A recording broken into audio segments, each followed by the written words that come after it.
ओम शांति। बैठ जाए आत्मिक स्मृति में, प्रकाश के शरीर में, और देखिए खुद को सूक्ष्म बदन में बाप दादा के सामने।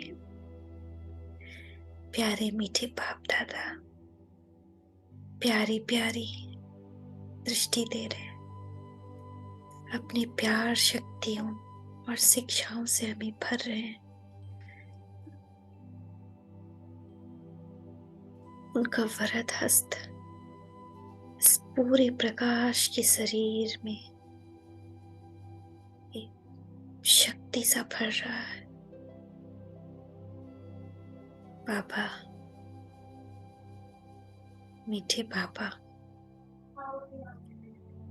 बाबा वरदान दे रहे हैं, बच्चे निराकारी, निर्विकारी, निरंकारी भव। बाबा की आज्ञा से अब हम आगे का प्रसंग सुनते हैं। पंडित जवाहरलाल जी तथा इंदिरा गांधी जी से भेंट।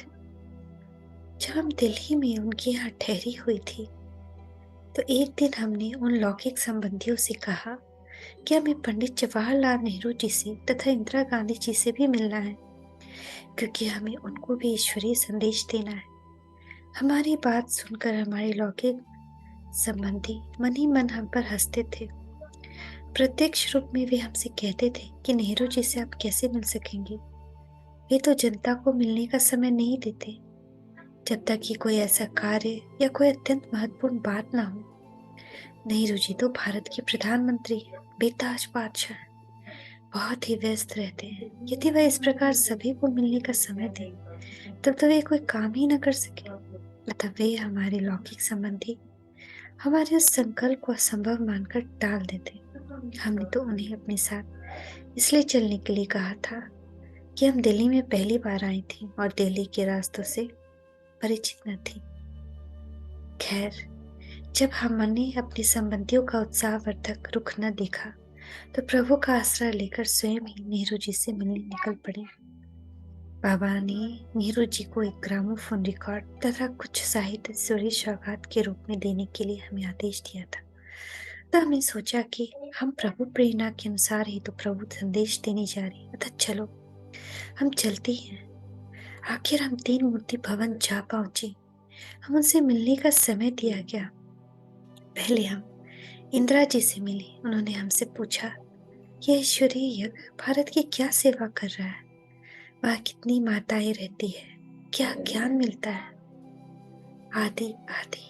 हमने उन्हें ईश्वरीय संदेश तथा माउंट आबू में यज्ञ में पधारने का निमंत्रण तथा ईश्वरीय साहित्य दिया।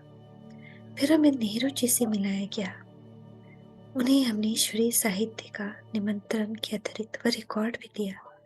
उस रिकॉर्ड में यज्ञ माता सरस्वती जी का एक दिव्य प्रवचन भरा हुआ था, जिसमें वर्तमान समय की पहचान परमपिता परमात्मा द्वारा हो रहे ईश्वरीय कर्तव्य और आने वाले महाविनाश, जीवन में पवित्रता की आवश्यकता आदि आदि पर प्रकाश डाला गया था।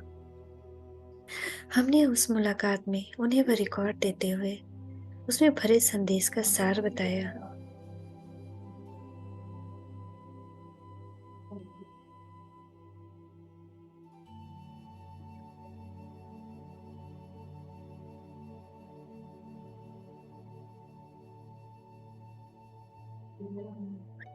दिल्ली में चांदनी चौक के प्रसिद्ध गौरी शंकर मंदिर, जो कि लाल किले के निकट है, में भी हमारे 2-3 भाषण हुए। मंदिर के सेक्रेटरी ने हमें मंदिर में ऊपर एक कमरा हमारे निवास के लिए तथा आने वाले जिज्ञासुओं से ज्ञान वार्तालाप के लिए दिया था। जिन दिनों हम वहाँ ठहरी हुई थी, उन दिनों मंदिर में आने वाली माताएं पूजा करने के बाद ऊपर हमारे पास आती थी। उन्हें जब हम ईश्वरीय ज्ञान सुनाती तो उन्हें बहुत ही आनंद मिलता। पुरुष भी आते थे। हम सभी नर नारियों को ईश्वरीय स्मृति में अर्थात योग में बिठाते थे। उन्हें बहुत शांति अनुभव होती थी। कुछ एक माताएं ध्यान अवस्था में चली जाती थी। उन्हें कलयुगी सृष्टि के महाविनाश और सत्य की सृष्टि की स्थापना के दिव्य साक्षात्कार भी हुए। कभी कभी ज्ञान की प्यासी उन माताओं को घर लौटने में कुछ देरी भी हो जाती, वे घर वालों को आत्मिक नशे में दिखाई देते। उनके घर वाले उन्हें डांटते डपटते भी थे। जिस किसी को साक्षात्कार हुआ होता था वह अपने परिवार वालों को अपना अनुभव सुनाते थे, परंतु उनके कुटुंबी कहते थे यह भोली माता है, इसे किसी ने जादू लगा दिया होगा। अरे साक्षात्कार होना क्या ऐसी मामूली और सहज बात है? घोर तपस्या करने पर भी ऋषियों मुनियों को साक्षात्कार नहीं हुए। वे उन पर जादू हुआ मानकर उन्हें मंदिर में जाने देते और यदि वे हट करते तो उन्हें मारते पीटते थे। कुछ पुरुष ये देखने चले जाते थे कि यहाँ कैसा जादू है, परंतु जब वे सम्मुख आकर ज्ञान सुनते तथा वातावरण देखते तब वे समझ जाते कि इन बहनों का जीवन उच्च और प्रभावशाली है तथा ये ज्ञान जीवन में पवित्रता के लिए प्रेरणा देने वाला, प्रभु से प्रीति पैदा करने वाला है। जो सम्मुख आकर ज्ञान न सुनते वे भ्रांतियों में ही पड़े रहते। हम 1.5 या 2 मास उस मंदिर में रही होंगी। दिनों दिन सत्संग में आने वाले की संख्या बढ़ती गई।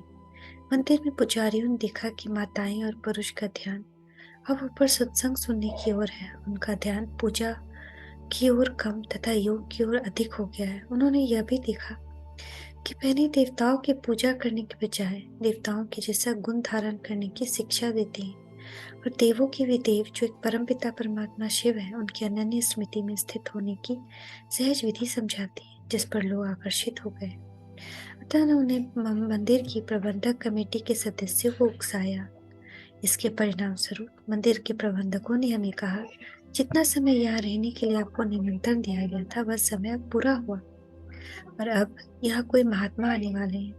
हमने उस स्थान को खाली करना ही उचित समझा, परंतु सत्संग में आने वाली माताएं, कन्याएं तथा भाई इस बात के लिए तैयार न थे कि सत्संग बंद हो। अतः उन्होंने प्रबंधकों से आग्रह किया, जिसके फलस्वरूप हमारे प्रवचन तो चलते रहे, परंतु हमने निवास अर्थ अन्य स्थान पर प्रस्थान किया। अब हम नित्य प्रत्येक प्रातःकाल को यमुना के घाट पर आने वाले भक्तों को ईश्वरीय संदेश देते थे और सायंकाल को गौरी शंकर मंदिर में भाषण भी करते थे। कुछ दिन हमारा कार्यक्रम चलता रहा। इसी बीच लाल जगन्नाथ जी, जो कि दिल्ली के प्रसिद्ध रईस थे और जिन्होंने दिल्ली में एक घंटा घर भी बनाया हुआ, कि माता जी ने अपनी धर्मशाला में भाषण करने के लिए स्थान दिया और उसके निकट ही हमारे रहने के लिए प्रबंध कर दिया। वह धर्मपरायण थी, इसलिए उन्होंने हमें काफी सहयोग दिया। अब कुछ समय वहां ही प्रवचन चलते रहे। सुनने वालों की संख्या नित्य बढ़ती ही गई। यहाँ भी कई एक को दिव्य साक्षात्कार होते।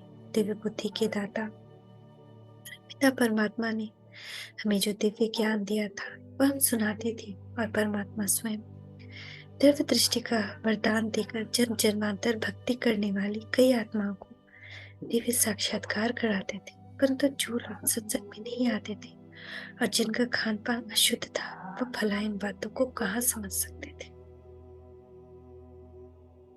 बाबा,